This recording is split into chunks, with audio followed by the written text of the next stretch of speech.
All right, and we're back. It's episode 5 here with the Mozark Minute.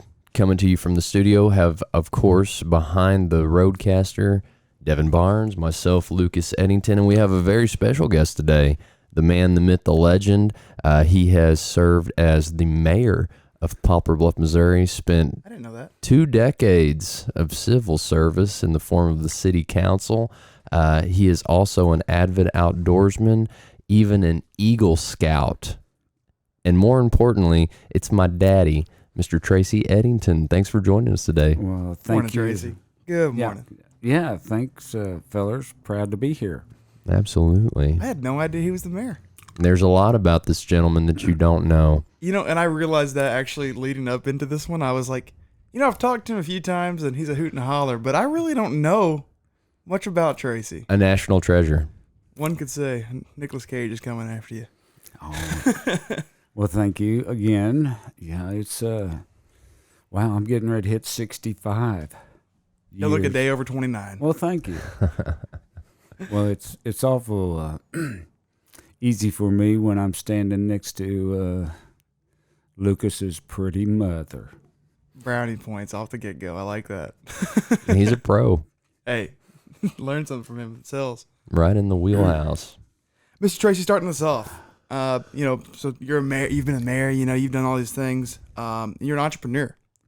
When did you discover that drive to just be in the public eye and do your thing?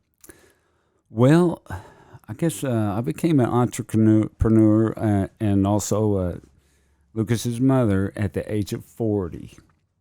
I had didn't even know what that word was really.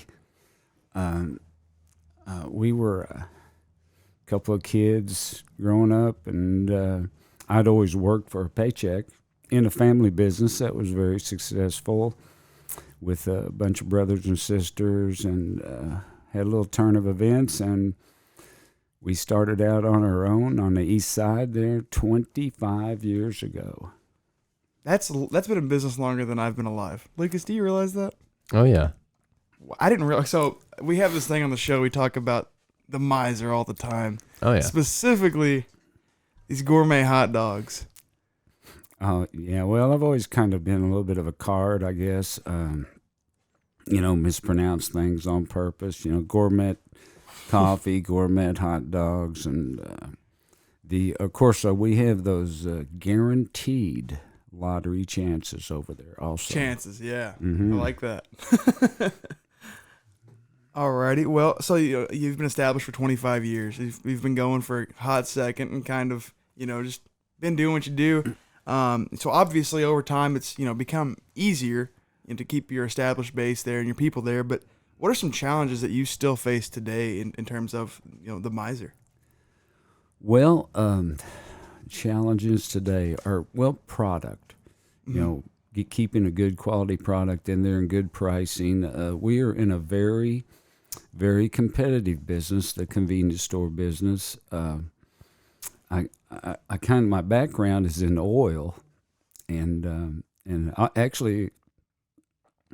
was a milkman for a while. Boy, that'll. You're the jack of all trades. You've had every hat under the sun, huh? Boy, it's always I laugh about that one because I was used to getting in at 4:00 in the morning, and my mom bought this dairy and said, "You're going to run it," and she said, "Now you're going to have to get to work at 4:00 in the morning." Mm-hmm. And it changed my life. It made me a stronger person. I still roll over at 4:00 in the morning, whether I go to bed at midnight or whatever, which is not too much anymore. But, right. I think that's something you kind of instilled in your sons too. From what I understand, Lucas gets up at the butt crack of dawn too, and you guys are just early risers. You think it's kind of part of the success? Yes, I do. He's the guy that I can text at 4:00 in the morning and will get a response. See, I text him at 6:30 usually. That's about the earliest I go. Like this morning, I sent him a message and I was like, "Hey man, there was an elk. Did you hear about this, Tracy? There was an elk hit by a vehicle in Dexter this morning." Oh, I believe it. In Dexter, that's nuts. Like on the highway. Yeah, my response was, and so it begins. Now, of course, we've got to verify that indeed it was hit. Yeah, and it was in Dexter. But I mean, Possible? Yeah, absolutely. Probable? We'll see. Yeah. Well, I know the people, so. Mhm. Stoddard County. Whoa.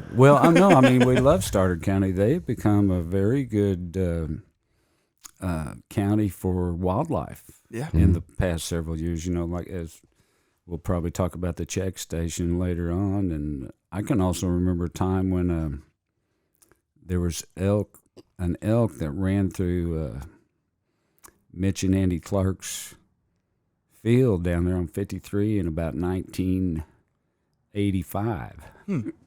Sorry, It's a big critter. They got long legs. They can travel. Oh man, That's like seeing when I was out in Colorado and saw that moose out there, that bull. I was like, oh my gosh! Like it's a tower. You think they're big, of course. Then you see them in person, you're like, oh my gosh! It stands over my head, quite a bit.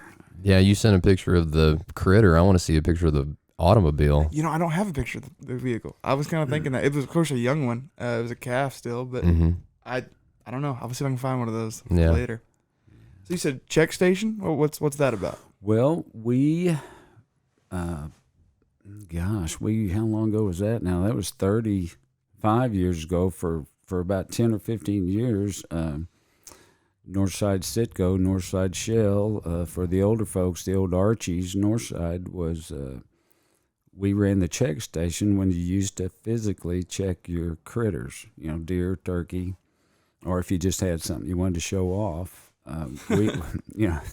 We did that, and it was very enlightening. It was, you got $2 or $3 a critter, and that's how we made some money off of that. And it was an exciting. I miss it. I've got a lot of old Polaroids, and some of you guys are probably wondering about that. I know that one Polaroid of Lucas's mom checking in a 10-point. She had her Sunday school clothes on. Was that one got a little attention. Yeah, like that being said, kind of the fun thing and having we have some land up in Elsinore, and of course there's Simmons gas station up there. That's the new checkpoint. Everybody goes in and having the back of the truck and look what I got. And I've always loved kind of seeing like the young kids get their first buck out there. It be a one-sided spike, and it's like, oh my God, look at this monster I killed. And everybody's, oh, this is awesome, pat them on the back, having a good time. So I get that completely. Yeah, I mean, there was an entire culture that surrounded the check station, especially when it came to the opening day of rifle season for whitetail deer. Right. I mean, that's almost a holiday, a Midwestern holiday. We actually have schools, local schools in our area. The entire district will shut down for a week, and some of them even 2, because they know there won't be any attendance. Right. And, deer camp is just it's a culture so deeply rooted in this neck of the woods. But the neat thing about growing up around the check station, of course, talking about business and sales, I have always given credit to my dad. I mean, I would roll around with him when I was a little guy, and he always treated me like a man. He'd talk to me same way that he talks to me now. Of course, my mom and dad are really well known. They've never met a stranger. Everybody loves them. And so, that was an enormous advantage for me as a young fellow. But also, if he were out on the oil route, I'd get to roll around with him and go and visit all these farmers, visit these construction sites, heavy machinery, tractors, bulldozers. What little kid isn't fascinated by that? But also the people. And then, of course, in later years, working in and around those convenience stores and those service stations, you meet a tremendous amount of people on a daily basis. So, looking back on it, that was such an advantage that was afforded to me as a young person in a small community, because I meet people almost daily. Like, hey, I remember you when you were yay tall. So, you already kind of have that introduction. Yeah, Tracy, you kind of talked, or Lucas kind of talked about how, he was riding around with you and you were just kind of teaching him in a way, whether or not he realized it or not. How do you think, or let me backtrack. What did you think in your mind whenever Lucas was like, Dad, I'm gonna do real estate? Because of course he had a pretty cool and unique upbringing, of course. And had some cool opportunities come his way and whatnot, and then he was just like, "Let's do real estate." What did you think about that? Oh, I was super excited about it. It's a natural. Lucas was. I've always said that Lucas was born, grown up, and he. Born with a beard, probably. Well, he was. Hell, he never was a kid. Super athlete. He's well, if you haven't noticed, he's a pretty well spoken and versed in the English language, and Eloquently. yeah, he Hillbilly does a good eloquence job there. But he, there for a long time, I would do this. There for a long time, people would go like, "Oh, so you're Lucas's dad?" This is when he's 6, 7, 8 years old. He was known throughout the grade schools. We've actually talked about that here on the show before. He is now no longer Lucas Edington. He is Roman's dad. Oh yeah, it's come around. So Tracy, give me a rundown of your life. Like where did you kind of begin and start up, and then what do you think shaped you the most leading up to your later years? Well, it's always been about family with me and the Eddingtons, and our extended family and friends and godparents and things like that. There were 5 siblings. My mom and dad had 5 children, 3 boys and 2 girls, and you never had to look very far for her competitiveness. Right. My 2 older brothers are very good athletes, and taught me most everything I know about football, hurdles, basketball, baseball. There was always a goal around the house there, and some pretty intense games of, if you touch the fireplace or the chimney, you're out of bounds. And man, I got pushed into that chimney a bunch. But yeah, it was. My mom was special to me. She lost her husband at a young age when I was in the 8th grade. Gotcha. She taught me how to shave and tie a tie and things like that, and always kind of dressed me a little prissy sometimes. It made you more of a man longer. Well, yeah, she talked me into doing tap and ballet one time, and I ended up doing that for... That balance, though, it helps. Well, my sisters were doing that. They needed another guy, and I had just gotten out of a body cast from the 7th grade. I was ill had some childhood illnesses, hepatitis and nephritis, and spent a year in a body cast. Yeah, almost. But Dad has 2 older brothers, 4 siblings, 5 total, and took a dive out of the top of a tree as a young fellow, made it to the bottom, got to spend some time in there. Yeah. I've heard that the fall's not bad. It's that sudden stop at the end is what does you in. All those branches, hitting every branch on the way down, Yeah. probably saved his life. It was a Boy Scout hiking trip, and my dad was the spot, took us all out there, about 15 of us. We went out Tower Road, and we just so happened we were going to go out to Dad's old hunting spot out there on Woody Jeffrey's property. And I couldn't hike, so because I was still getting over hepatitis, which had scared everybody because a young lady named Holly Hunter had died from it just a few months before that. Real pretty active Girl Scout and track athlete.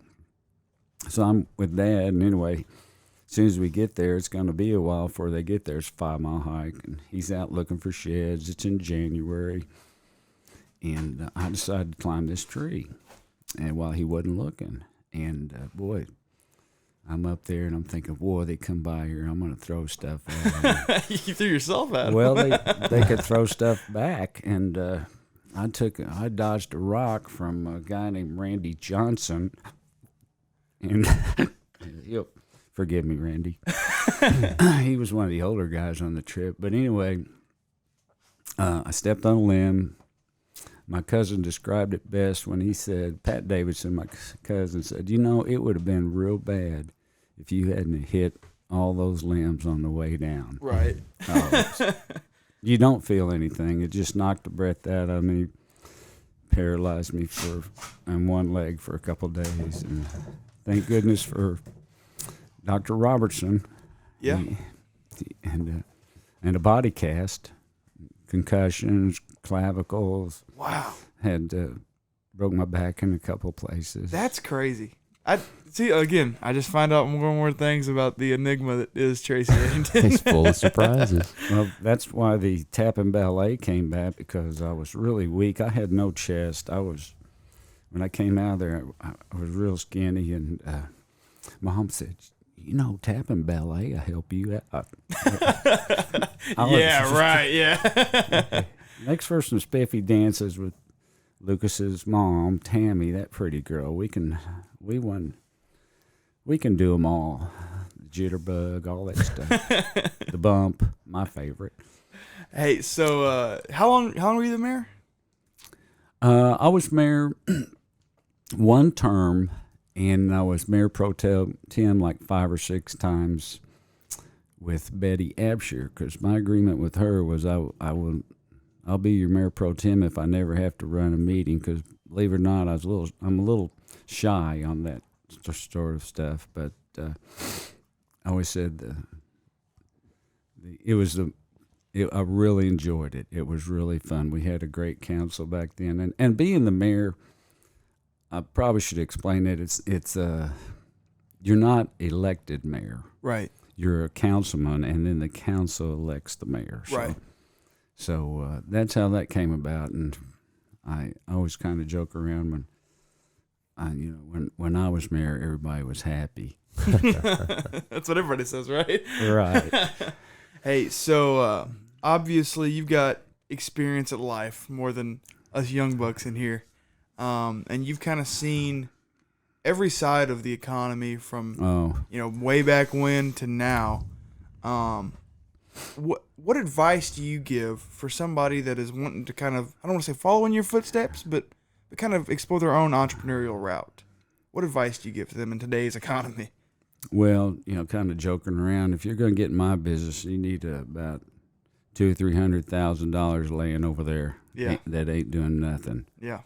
I'm kind of kidding. Everything's on credit now and financing, but we're lucky to have some very good financial institutions here in town, and a couple of them have been especially good to Tammy and I. And we made it. I think really, I kind of consider we made it. Probably about 6 or 8 years ago is when I quit balancing that checkbook right off the bat every morning. We deal, with a lot of cash and credit cards, and that's the first thing I did for years. Every day, see where we were, what we could do. Mm-hmm. We had very little money when we opened that up. Mom sold a ring, and a good friend of mine loaned us some money, and we had a little bit, and we bought a Bob truck load of gas and some candy bars. And we did $30,000 that first month. Wow. And we'll do $3 million this year, maybe 3.5. Of course, wow. Gas is pretty high. Of course, yeah. And a lot of that. So, if I was going to tell somebody, balance your checkbook every day. Okay, make your payments on time. It might hurt. I told Tammy when we opened up over there, I said, don't buy anything. We don't have any money. she goes, about 3 weeks later, she goes, I need some money. I said, what do you need? She says, well, we need some milk and some bread. And you were like, that's not quite what I meant when I said don't buy anything. I hugged and kissed her. She's been tough. And she, not only pretty, but she's tough, and she's a good businesswoman. We've never gone hungry, and without clothing. Or I made her drive an old patrol car one time. My mama can make a lunch meat sandwich gourmet. Oh yeah, She's got the touch. She can. We're gonna have to get her on here. And talking about, kind of the getting up early and business practices, that's something that has been really, that I've been adamant about, something that's become a habit over years and years now is, the first thing that I do on Monday morning, barring that I don't have some kind of, something to pop up is, I'm down at the post office, I'm pulling all my mail, and I'm paying all of my bills. Very first thing that I do Monday morning. If you want to get motivated, pay out everything that you have due and payable, and then you look and go, oh, good, I'm broke. Oh, good, I got 25 cents. Yeah, now I'm motivated to get to work for the week. That's actually really good advice. I like that. It works for me. Yeah, well, but like Dad said, paying your bills, these relationships in a community such as ours, a small community, the relationships that you make with the leaders of the community, not only financial institutions, but like say for my business or our business, all of our affiliates and our associates, our title companies, our appraisers, inspectors, et cetera, et cetera. You got to make sure that these people are taken care of. They're taking a risk. It's a partnership, and you want to make sure that you are fulfilling your end of the obligation. Right. Keep them paid and make sure they're taken care of, not only when it's your bills, but people that may have incurred cost on your behalf. Right. Keep them happy. Yeah, Tracy, it's something we've talked about too is, on here we've talked about kind of advice for individuals kind of like myself or, agents that are out there on your own. And we've talked about, taking care of your own people, keep your people happy. Yeah. And I'm sure that you experienced that probably more than anybody.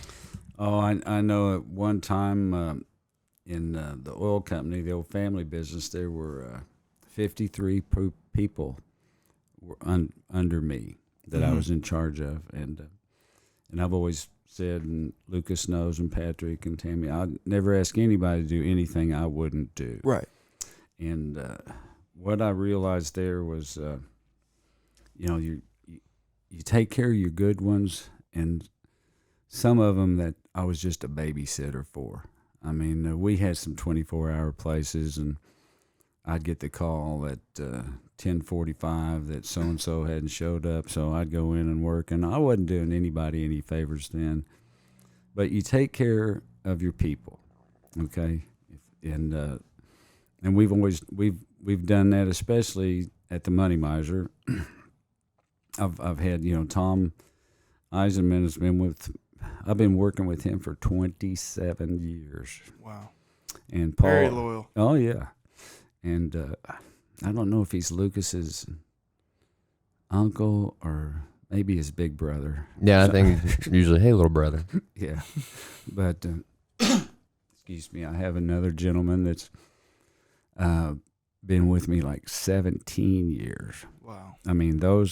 That's the reason now that I can go take off a weekend and go do something and not worry about anything. And I've had several people over the years work for me for 10 or 15 years. And it's your people. We've all got the same thing. We've all got Snickers, and we've all got Marlboro Lights, and we've all got, Bud Light or Miller High Life. It's how you treat the customer and how they feel while the experience they have in your store. Mm-hmm. And learned that at a young age. I never thought I'd be a convenience store clerk, but I am. Right. I always thought I was going to play for the St. Louis Football Cardinals. Tracy Edington is in the local athletic Hall of Fame. Really? What for? It's incredible, isn't it? Is it Believe ballet? it or not, for a kid that couldn't go on a hike because he was too weak to go on a hike, and not 10 miles from his house. I'm convinced you guys are like cyborgs. Like that's what it is, because everybody in the lineage is just a crazy good athlete. Nah, man, I got tons of weak points. Don't believe that. To be fair, you just hurt all the time now. Yeah, sacrificed it. But Dad was a national decathlete champion. That's really cool. Yeah. 2 times? Yes, and I was also I also was the high jump champion. Believe that. I have an 8-inch vertical. Yeah. I mean this little short guy right here. I jumped 6'4.5" when I was 14, Wow. and At what height were you then, do you think? I was about 5'9". That's really cool. Now that decathlon, I'm really proud of that. That it set a record, and it stayed there. It was a national record for 25 years. Wow. Yeah. You said national? Mm-hmm. I'm Whoa. two-time national champ, and it's hard for me to believe sometimes. That's really cool. I had really good speed. I couldn't throw the shot put all that far, but the decathlon's 10. I never knew how many syllables was in it until they gave me a plaque. But that was fun. Got to thank Sam Gambaluka and Leonard G. Motes, and of course my brothers. My brother Tim was a great decathlete, and he ran track at Murray State. Really? And I would steal all his stuff, his uniform and stuff. And he taught me how to do those 10 events. And Coach Caputo and a guy down at Kennett named Bill Wilkerson helped me on my hurdling. I was a very good hurdler. That's really cool. Had the school record for a long time. And I know this John, Bobby Godwin's son, John Paul. Wow, I mean that kid. He got me this year, but he's still a baby. Yeah, I mean, I think the most notable thing about, growing up in our family is that we were on the go all the time. I mean, an unbelievable amount of sports, both local and, traveling around for AAU athletics. But then we still did your traditional stuff. We still participated in scouts and church. We went to sleepovers and, family events and camping trips. And we went to the river. And something that I really look forward to talking about on a later episode, if Dan will come back again, is we get into some of our old hunting camp lore, seeing as how we're getting into that time of the year. We had a ton of memories with a lot of great people right here in the Ozarks. So stay tuned for that. We're so appreciative, Dad, of you coming in here this morning. Thank you, Tracy. No, like I said, I'm proud to be here. Yeah. It's been fun visiting with us. We want to thank Mossy Oak Properties, of course, for their sponsorship, as always, their support. You can reach out and contact any of the full-time agents of Mozark Realty at 712-2252 or online anytime at mozark.com. Have a great day, and we'll see you on the next episode.